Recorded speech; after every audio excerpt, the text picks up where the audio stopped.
1970년대 사진작가가 암실에 들어가지 않고 사진 작업을 한다? 말이 안 되는 얘기죠. 예, 반갑습니다. 그영TV 스튜디오로 좀 잠깐 바꿔봤는데 어떻게 좀 더 화사하신지요? 예, 이제 계속해서 루이비통과 현대미술이 어떻게 만나서 새로운 콜라보레이션을 만드는지에 대해서 계속 이야기를 이어가 보도록 하겠습니다. 2001년도 스테판 스트라우스, 2002년도 무라카미 다카시, 2006년도에 쿠사마 야요이와의 콜라보레이션을 연속적으로 히트치면서 루이비통은 확실하게 브랜드 콜라보레이션에 대한 자신감을 얻게 됩니다. 이번에 루이비통이 선택한 현대미술의 장르는 바로 사진입니다. 신디 셔먼은 미국의 사진작가이면서 동시에 현대미술에서 빼놓을 수 없는 아주 중요한 위치를 차지하고 있는 현대 사진작가라고 할 수가 있습니다. 구성사진이라는 장르에서 확실하게 자리매김을 하고, 특히 이 신디 셔먼은 요즘에 우리들이 많이 찍는 셀카의 원조라고 할 수가 있습니다. 자신이 특정한 분장을 하고 어떤 상황을 연출해서 직접 출연하게 되는데, 미디어에 소비되는 여성의 이미지를 그런 비판하는 그런 사진작가로서 자리매김하게 됩니다. 지금 영상을 찍고 있는 2002년 9월 프랑스 파리 루이비통의 재단에서는 신디 셔먼의 회고전이 열리고 있습니다. 잠깐 생각을 해보면 루이비통은 참 의리 있는 브랜드가 아닌가 생각을 하게 됩니다. 저번 시간에 우리가 잠시 봤던 스프라우스가 죽고 나서 8년 뒤에 회고전을 통해서 스프라우스의 그런 그 기념비적인 콜라보레이션 작품들, 그리고 그의 예술 세계를 기리는 그런 일들을 했었는데, 올해에도 어김없이 신디 셔먼의 회고전을 통해서 한 번 맺은 인연을 끝까지 가져간다는 그런 좀 아주 의리 있는 그런 모습을 엿볼 수가 있습니다. 루이비통이 신디 셔먼과 콜라보한 작품을 잠깐 보시게 되면 신디 셔먼의 작품이 가방 속에 그대로 표현된 것을 볼 수가 있습니다. 가방에는 총 9개의 패치가 디자인된 것을 볼 수 있는데요. 이것은 사진작가인 그녀가 걸어온 길을 떠올리게 한다고 합니다. 실제로 그녀는 이 가방을 디자인하면서 가방을 메고 자전거를 타면서 여기저기 촬영 다니는 그런 상상을 했다고 합니다. 또 다른 콜라보레이션 작품을 보시게 되면요, 루이비통의 정통 클래식 트렁크에 그녀의 사진 패치를 여기저기 붙여놓은 것을 볼 수가 있습니다. 이것은 자칫 권위적이고 딱딱해 보이는 그런 루이비통의 트렁크를 경쾌하고 패셔너블하게 보일 수 있게 했습니다. 그녀는 역시 이 트렁크를 디자인하면서 마치 세계 일주를 마치고 온 여행자의 낡은 트렁크와 같은 그런 느낌이 날 수 있게 디자인을 했다고 밝히고 있습니다. 이제 2008년으로 가보도록 하겠습니다.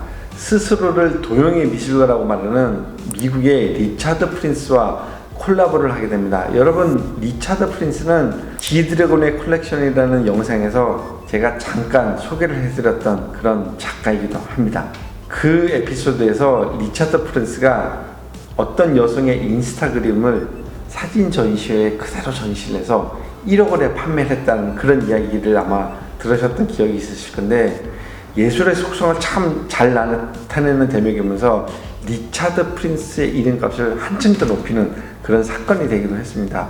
피카소가 예전에 이런 말을 했었죠. 위대한 예술가는 훔쳐오고 저속한 예술가는 복제를 한다. 이 말뜻을 잠깐 풀어보면, 어떤 예술가는 누군가의 작품을 보고 영감을 얻어서 차용을 하지만 그것을 자신의 것으로 재해석해서 그 차용한 것을 아무도 모르게, 티가 안 나게 그렇게 예술작품으로 만든다는 뜻이겠지만, 저속한 예술작가는 딱 보기만 해도 누군가 거를 패러디했네, 뺏겼네, 이런 느낌이 나게 작품을 만든다는 것이죠. 자신만의 재해석과 창조가 없는 그런 작품은 가치가 없다라는 뜻입니다. 하지만 리차드 프린스는 반대로 그대로 가져와서 차용을 하죠. 하지만 중요한 게 있습니다. 차용은 하지만 그 작품이 가지고 있는 맥락은 확 바꾸는 그런 아주 뛰어난 능력을 가지고 있습니다. 대표적인 게 바로 아마 말보루의 광고 사진입니다. 언뜻 보시면 그냥 말보루의 광고 사진인데, 말보루라는 글씨를 지음으로 인해서 미국의 개척 정신을 나타내는 카우보이의 맥락으로 확 바뀌게 되는 것이죠. 이것은 분명히 사진입니다. 하지만 그는 암실에도 들어가 본 적이 없습니다. 지금은 디지털 카메라가 아주 발전해서 암실이라는 개념을 잘 모르실 건데, 예전에 필름 카메라 시절에는 필름 카메라로 사진을 찍고 어두운 암실에 들어가서 그 사진을 물에 이렇게 흔들면서 사진을 인화하는 작업이 필요했습니다. 그 어두운 공간을 암실이라고 했습니다. 1970년대 사진작가가 암실에 들어가지 않고 사진 작업을 한다? 말이 안 되는 얘기죠. 하지만 그는 암실에 들어가지 않고도 사진 작품을 완성을 했습니다. 그래서 그의 작품을 보고 리포토그래피라는 장르로 이야기하고 있습니다. 지금은 코로나로 전 세계가 팬데믹 상황에 빠졌는데요. 2002년대에도 이런 비슷한 상황이 하나가 있었습니다. 바로 사스가 대유행을 했었습니다. 다행히 그 당시에 우리나라는 아주 방역을 잘해서 사스가 없이 조용히 물러간 그런 적이 있습니다. 그때 사스가 전 세계를 유행할 때 리차드 프린스가 전 인류에게는 반드시 간호사가 필요하구나 라는 생각을 하게 됩니다. 그래서 삼류 소설의 표지에 등장하는 간호사의 모습을 발견하고 소설의 표지를 그대로 그림으로 옮기는 그런 유명한 간호사 시리즈가 시작되게 됩니다. 이 간호사 시리즈는 리차드 프린스의 작품을 대표하는 그런 시리즈라고 말할 수가 있습니다. 2008년도 마이크 제이콥스가 새로운 콜라보를 기획하면서 리차드 프린스를 초대하게 되는 것이죠. 그래서 초대해서 만든 그 가방의 시리즈 이름이 뭔지 아세요? 바로 조크 시리즈입니다. 여러분 그림을 보시다시피 이 가방에 글씨가 쭉 쓰여 있는데 이 글씨가 바로 미국에서 흔히 할 수 있는 그런 농담들이라고 합니다. 이 가방에 이런 농담들을 새겨넣는다. 정말 마크 제이콥스가 아니면 생각할 수 없는 그런 콜라보레이션 작품이 아닌가 생각이 듭니다.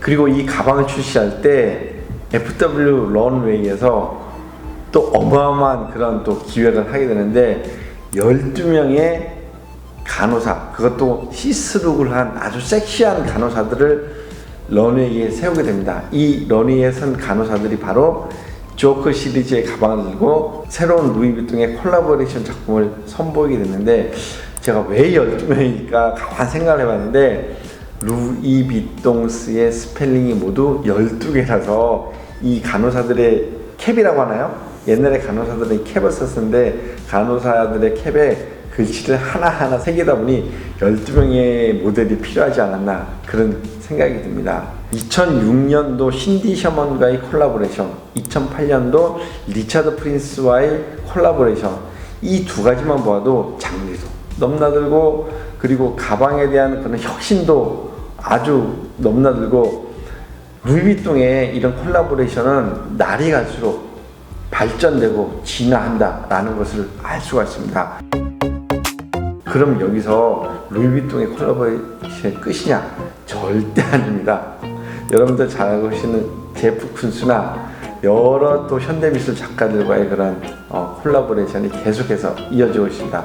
다음 시간에는 제프 쿤스의 그런 콜라보레이션에 대해서 또 자세하게 설명을 해드리도록 하겠습니다. 구독, 좋아요 부탁드리겠습니다. 감사합니다.